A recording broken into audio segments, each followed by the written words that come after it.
So in this video we're going to be going ahead and doing the valve clearance check on the 2012 Ninja 650. First start by taking out the plug right here and here. To do that I use the mystical quarter, or needle nose, and they came right on out. So basically you put your quarter in the slot and turn the quarter with the needle nose, and the same thing I did with the other one. Next, work on getting your fairings out. You have a nut you got to remove here. You have one up here, and then as we go around we have one that's already been removed here, and then finally way down here, which of course you can't see, figures, it's right next to the kickstand.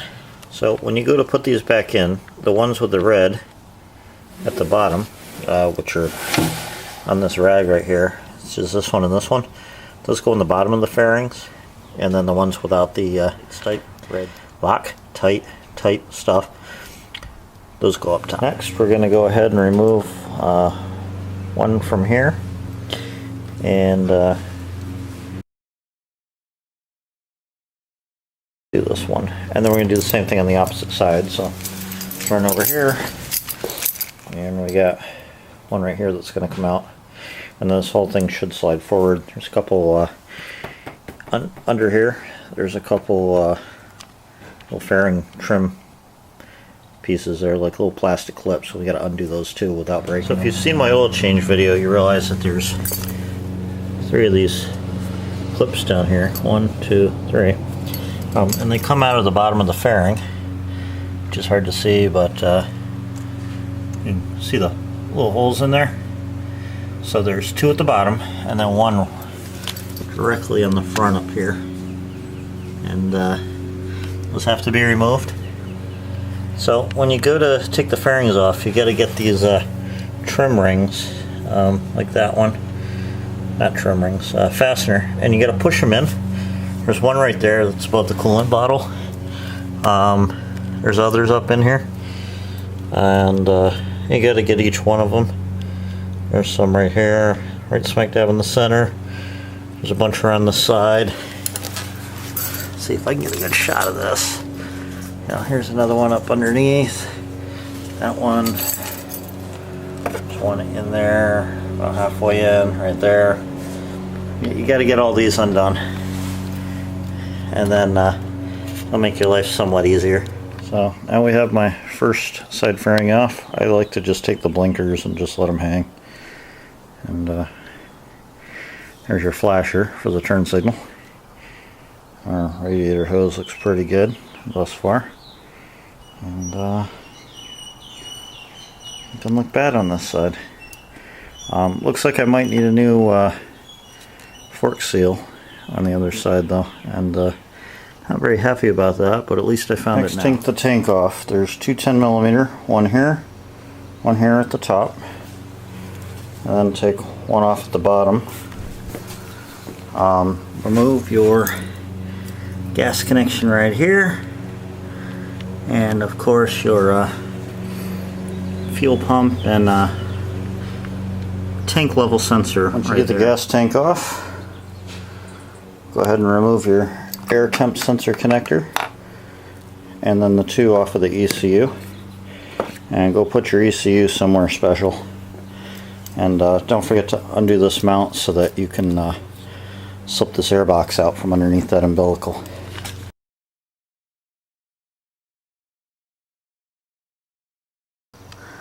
Now that the air box has been removed, you can see your throttle plates right up here and here. Cover those with a rag. Down here are your plug coils, left and the right one. Pretty good light over here, but you can't see it in the camera. It's one of those things. Be extremely careful now. I'm about to stuff some rags in those throttle plates so that we can't possibly dump anything down there that we don't wish to, because that's a very expensive thing to do, and it's just so easy to avoid it. So now we have to work on disconnecting throttle and that kind of stuff to get the valve cover off.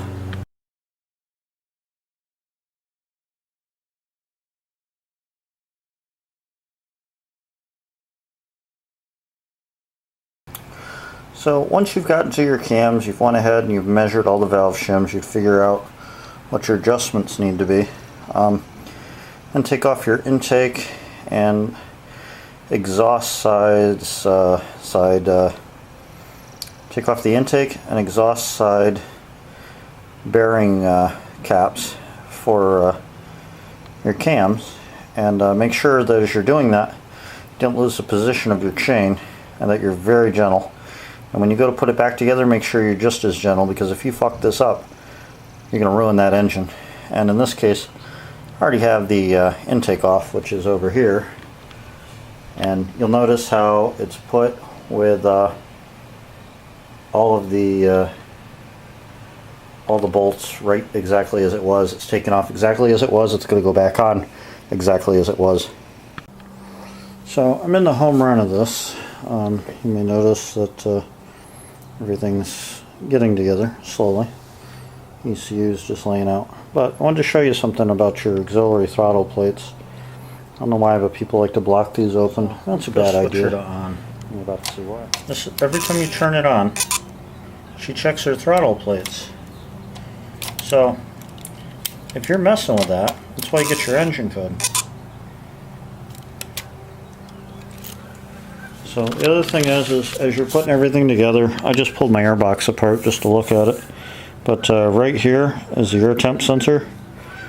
Make sure you keep that little sucker plugged in, or you will have a check engine code. Definitely. After placing the airbags back in, go ahead and put your ECU back in. Plug in the two connectors. Make sure this air temp sensor is plugged in. If not, you're going to regret it. Then proceed to do the gas tank.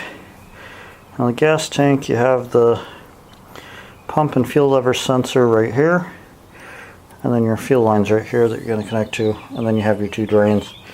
Notice one has a mark on it. That matches up with the same thing on the tank.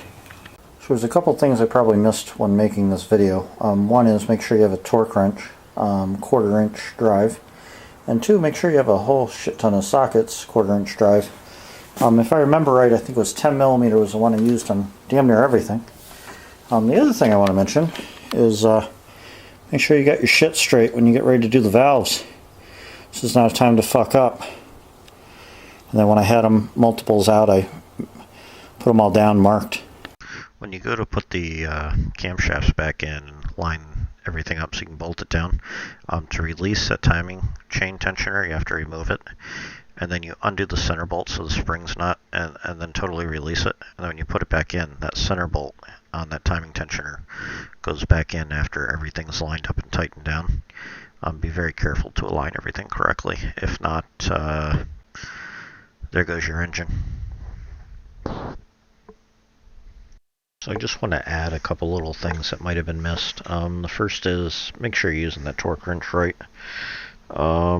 If you don't, you're going to fuck your engine up. You need to go ahead and torque in the correct sequence as per the manual. The other thing is there is a very small size vacuum line that connects between the left intake throttle body, I think it is, into a sensor. If you don't do this, you'll get a code 22, which is what I screwed up and did. Code 22, I want to say it's like intake manifold sensor or something like that. It's just a pressure switch. If you don't, you feel like air blowing out the left side of the motor. This is something I'm actually going to be fixing today, as it just so happens. And be very careful. Watch as you take things apart, put them back together the same way. Make mental notes. If not, take pictures. You shouldn't end up with any spare parts. If you have spare parts, you did something wrong, except for valve shims, because you should be replacing 1 for 1. So good luck, and if you think you're getting in too deep, just don't do this job. It's not worth wrecking your engine. Bye-bye.